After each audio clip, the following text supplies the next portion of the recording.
All right, so here we go with number 3 in the diagram. WY is equal to YZ.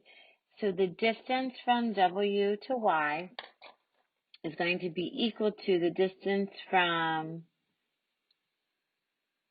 X to Z. And my job is going to be to show the distance from W to X is equal to the distance from Y to Z.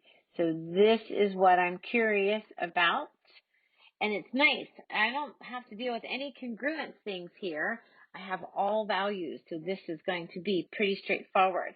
Let's talk again about our plan. So if I want to make a plan for this proof, let's have a conversation first.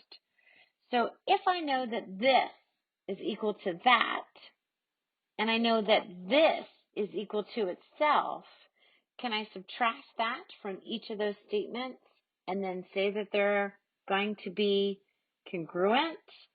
Can I say that those two things are equal? Let's go ahead and have this conversation. All right, let's start you know where with our given. What do they give us as information that we can work with? I know the distance from W to Y is equal to the distance from X to Z. That is what they gave me. All right, let's go ahead and talk about this. Ready?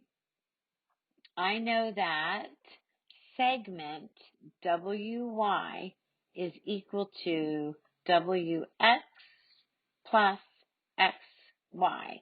So the distance from W to Y is equal to WX plus XY. And the reason I know that's true is that is my segment addition postulate.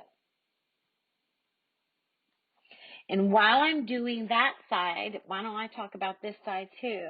Because don't I know that the distance from X to Z is also equal to the distance from X to Y plus the distance of Y to Z.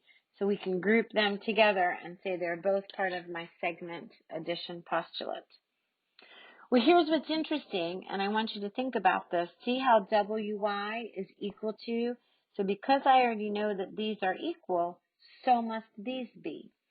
So I can put this expression in for WY and this expression in for XZ. So let's go ahead and do that. So the distance from W to X plus the distance from X to Y is going to be equal to the distance from X to Y plus the distance to Y to Z. And the reason why I can do that is, of course, going to be my substitution property of equality. And you know what's coming. If I subtract WY, or if I subtract YX from each side, my next step is going to be that WX is equal to YZ, and that is because of my subtraction property of equality. And guess what? I'm done. When we look here, I met my goal. They wanted me to show that those two were equal, and I was able to do it. No problem.